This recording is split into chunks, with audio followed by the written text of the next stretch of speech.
All right, all right, all right. Welcome back, you inglorious bastards and magnificent bitches. It has begun! It is I, Doc Camo, and we're back for my thought of the day. How dare you! I know I've been saying for a while that I was more worried about China, but I'm not really worried about China too much anymore, at least not in the way that I was worried about China, because it seems like their government is about to collapse because their people are not having a good time. They're not having a good time at all. They're still being locked down. They're running out of food. They're throwing themselves off balconies. They're getting fucking revolutionary style angry. It's heating up. It is heating up in the world today. Man, shit's getting fucking real. Global famine, anyone? I don't know. COVID? Probably not. But have China, the shelves are already emptying. People are fighting over food and shit. It's getting fucking real. But let's get into this first motherfucking article. China COVID pandemic. Their president Xi Jinping fucking hails response as Shanghai hits records fucking cases or whatever they want to fucking determine it is. He's fucking praising this shit, even though it's so bad that their fucking people are throwing themselves off balconies and shit. Yeah, running out of food. Yeah, that's good. We're doing good. We did that good. I don't know. I can't we just be better in life? China's President Xi Jinping has praised the country's handling of the COVID pandemic, even as Shanghai reported record number of cases. Shanghai's the capital. It's where the rich people in China are fucking living. So if the rich people are getting fucking angry, you know shit's real bad. China's zero COVID policy has come under strain with infections surging and signs of public anger. Shanghai's 25 million residents remain under lockdown on Friday. The city's China's financial hub announced a record 21,000 cases, and an official said that out of 130,000 infections during the current outbreak, just one person was considered to be in a severe condition. So, out of 130,000, only one person was really bad, and you're crazy about that. That seems like an over fucking response to that.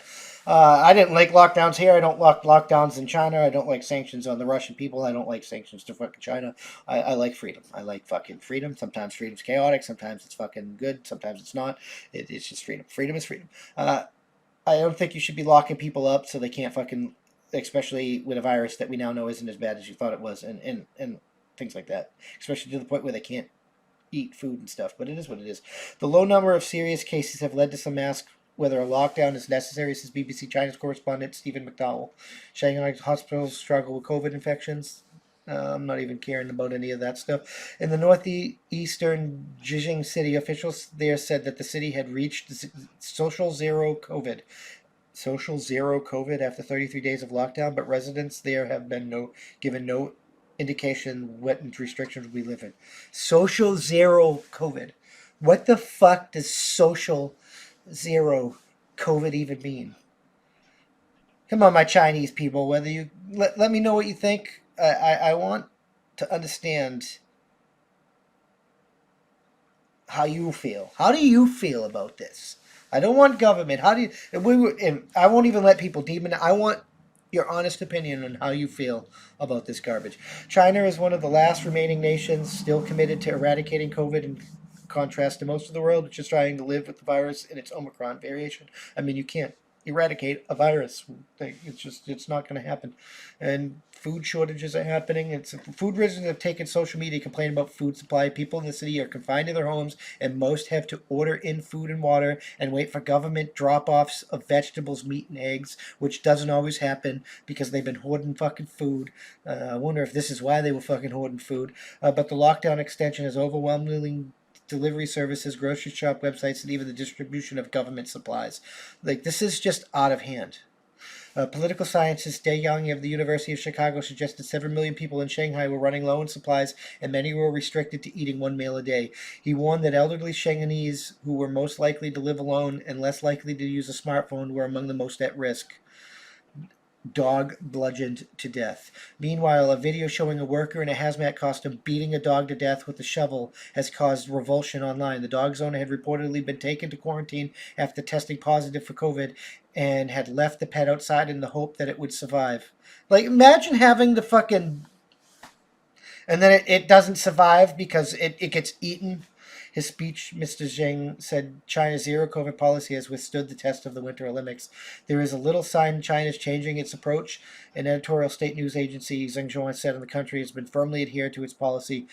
It will be long before Chinese citizens affected by the virus can enjoy warm sunshine and springs and things to get back to normal, it said. I don't think you understand. It's not going to be that long. It's not going to be as long as you fucking think it's going to be, because these people are getting fucking angry enough. When people are killing themselves and you're making them fucking angry enough to just be outside singing and screaming, you're reaching fucking revolution level bullshit. You're going to start a fucking war with your people. They're going to fucking remove you. Because right now, it may be through force, it may be through fear, that may be propaganda from our side, and it may not be. You may be the best government in the world. Who fucking knows? The people, you get your power from their consent, and they're starting to lose their fucking consent to the point where they're offing themselves to get away with it and shit. Once the weak people have offed themselves enough and the stronger survival people are pushed to a point, they're going to start beating the shit out of you and taking what they want. Beating the shit out of each other and taking what they want, which is already beginning to happen, because that's just human fucking nature, and you're about to find out. This may be signs of China collapsing, and if China's collapsing along with the rest of us, I'm not really worried about Thucydides' trap anymore. Not that I care about the Chinese people taking a place in the world. I just think communism is trash, and the communist government that does bullshit like this shouldn't exist. It just shouldn't. Just fucking saying. Thank you for checking out this clip of my Thought of the Day podcast. You can catch this podcast every Tuesday through Friday at that'sonpoint.info by 5 p.m. Eastern Standard Time, because that's how winning is done. New clips go out daily, and we can't do this without you, so we appreciate your support. With that being said, consider joining for $5 a month, and you get early access to the uncensored version of this, early access to our weekly That's On Point podcast, and access to exclusive content only for members. All the money that we receive is going to go funnel back into this to hire more journalists and do more things for you guys, because that's how winning is done. It really is.